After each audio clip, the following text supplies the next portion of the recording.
And if you're failing, well, that's the worst thing you could possibly be doing. That doesn't mean you're not a positive person. That doesn't mean your work isn't working. It's okay to not feel good all of the time. Hi everyone, my name is Gigi and welcome back to my channel. Today's video is all about how toxic positivity can be almost as bad as negativity. Hearing that, you might be slightly confused because this channel is a self-help channel. It's a self-development channel where I teach you how to be happier, more confident, and how to love yourself. My overall goal with this channel is to bring more positivity in your life so you can use that to become a better version of yourself. So to sit here and claim that positivity can be toxic might be quite a shocker, but there is a difference between healthy positivity and toxic positivity. So today I want to get into the differences and why toxic positivity is actually really, really bad if you're wanting to become a better version of yourself and start the journey of loving yourself. So what is toxic positivity? How can you be positive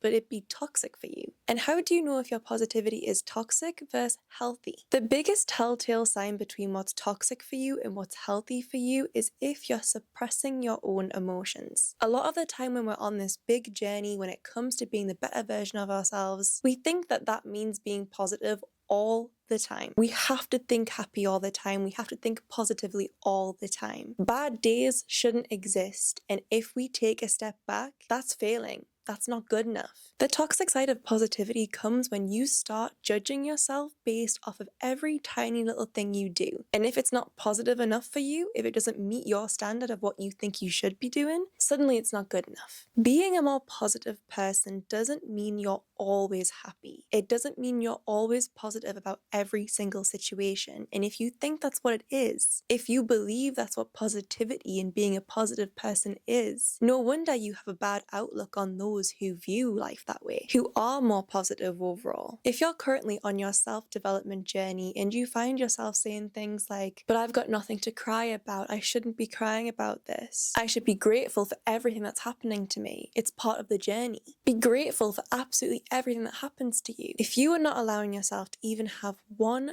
bad moment or one bad thought or one bad feeling, that is toxic positivity. Now this becomes very, very harmful for your healing journey when you're wanting to explore areas of yourself that you need to dig deeper for. Because if you're forcing yourself to be happy all the time, that's not real. That's not real life. If you're suppressing all of your emotions, your true emotions on the inside, you're just hiding them deeper and deeper. And as we all know, when we suppress our emotions, when we keep them in and let them build and build and build, what happens? Do they go away? Do those feelings heal? No, they just get worse and bigger and stronger until they come out in forms that you didn't even think was possible for yourself. Sadness turns into anger. Anger turns into violence. Small situations turn to these massive end of the world feeling things. You simply cannot heal properly if you're suppressing your true emotions. How are you meant to heal parts of yourself if you don't believe those parts of yourself are there? If you're denying these parts of yourself, you're denying the signals your brain is giving you that something might be wrong.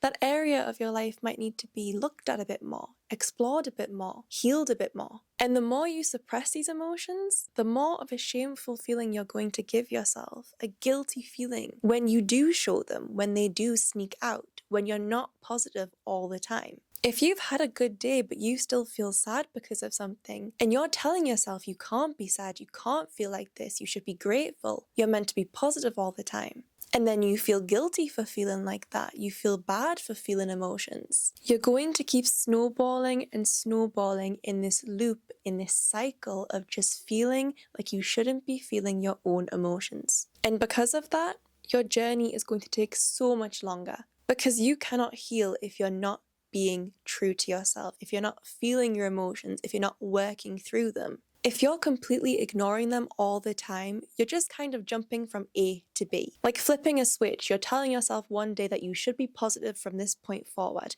But that's not how it works. Self-development is a journey, and becoming a better version of yourself is a long journey. In fact, it takes your entire life. So if you think that you can simply wake up one day and decide to be more positive and never have a negative thought, you're delaying your entire process. You're trying to jump ahead. You're trying to get to the finish line when that is not the goal. And the reason for all this, it's because you're seeing videos online. Your feed is filled with all of these creators making content about how positive you should be all the time, how thankful you should be all the time. You're seeing day in the lives, you're seeing routines, you're seeing people preach being positive all the time. And of course they would show that. Of course they would show the best parts of their lives because that's what social media is. But what they're leaving out is their bad days. The days where they don't feel the best, the days that are slower, where they might struggle more with negative thoughts. Because they too are human, but they're choosing what to show.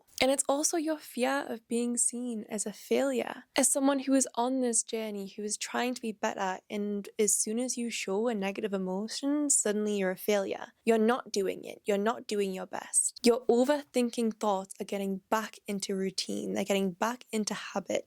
And you're allowing them to tell you that because you're not doing okay every single day, because you're not positive every single hour of every single day, you're failing. And if you're failing, well, that's the worst thing you could possibly be doing. And if you're always seen as the strong person, if you're always seen as the strong root person in whatever relationship, whether it's family or friends, and suddenly you don't feel so strong, that feels like you're letting people down around you. And that's why you feel the need to constantly be positive, constantly be strong, constantly be happy, constantly give others advice. But again, it's just not realistic and it's not helping you. As much as you think that constantly being positive, constantly thinking positive, constantly putting on this front of being happy all the time is the way forward, is the way that you heal, it's not. Now, I'm not saying every time you have a negative thought to feed into it and be more negative and allow yourself to lie in bed all day and allow yourself to fall out of your routines, because that's letting that toxic negativity come into your life. But there is a difference again between that good positivity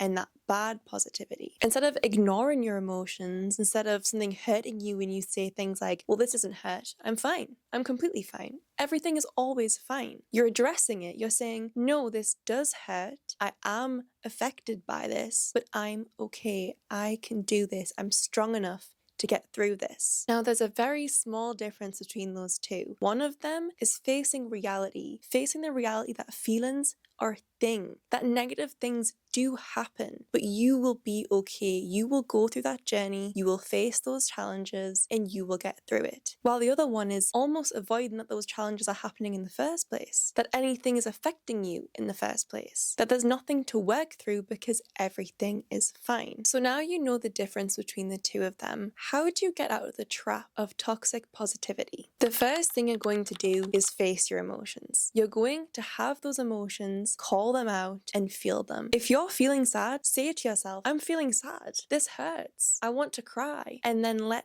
yourself cry. If a situation has made you feel disappointed, allow yourself to recognize that you feel bad about that. You feel disappointed, and disappointed is an okay thing to feel. If you're feeling insecure about yourself on a certain day, rather than just pretending that you're not, rather than just completely disregarding that feeling, say to yourself, okay, I'm feeling insecure today. I'm feeling a bit more anxiety than usual, but that's okay. I'm going to work through it. I say a lot that fake it until you make it is a really big thing that helped me in my own journey. But when I say things like that, I don't mean to pretend that your version that is insecure doesn't exist, but more face it and work through it to be the better version of yourself. You can recognize an emotion, recognize a version of yourself that might not be as positive. But rather than just ignore those feelings and try and be the better version of yourself, we're working through those feelings. We're understanding those feelings. We are feeling those feelings, and then we're working through them. The second thing is, instead of immediately jumping to reframe a whole situation, understand it first. Reframing situations are really important because if you feel one certain way and you allow yourself to snowball because of that, reframing allows you to look at a situation differently, which can change your entire feeling towards it. It can make something that's really negative into something really positive. But you can't do that if you don't understand why you feel that way in the first place. If you immediately think that by switching every negative situation into something positive, that's going to heal you just by doing that,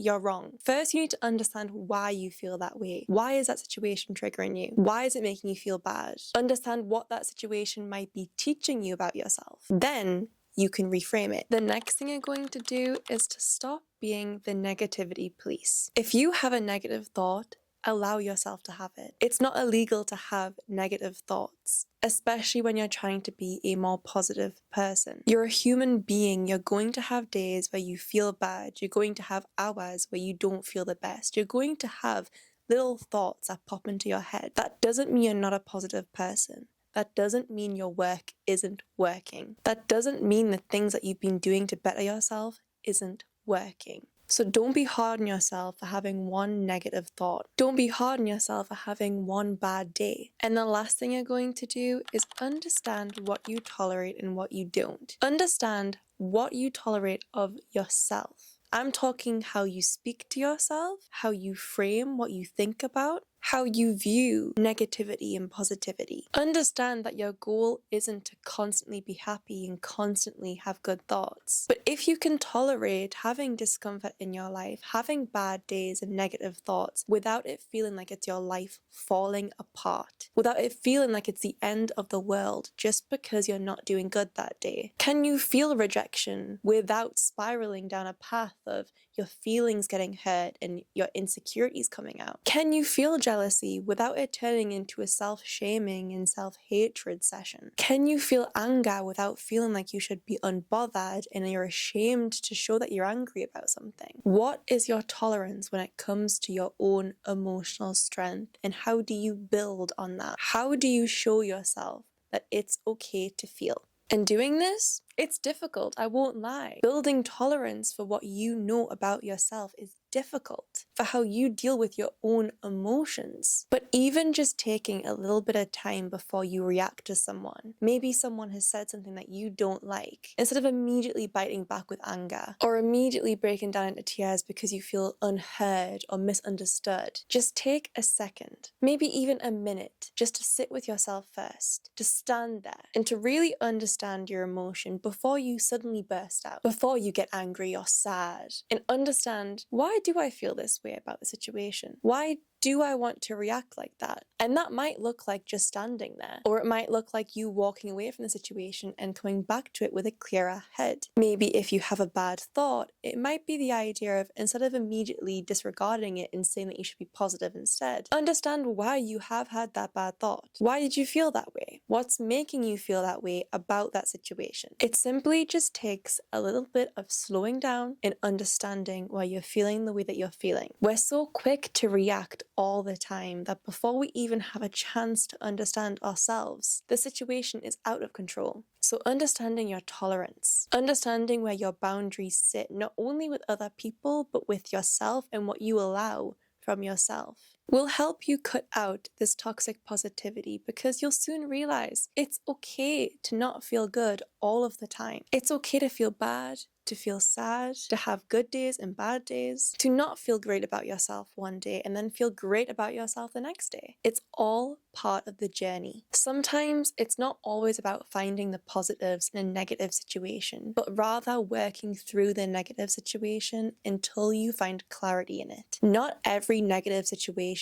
needs to be turned into something positive. Working through it, understanding it, and learning from it is the most important part. That is all from me today. I hope you have enjoyed today's video. If you did, don't forget to comment down below and I will try and get back to every single comment. Don't forget to subscribe and I will see you in the next video. Bye!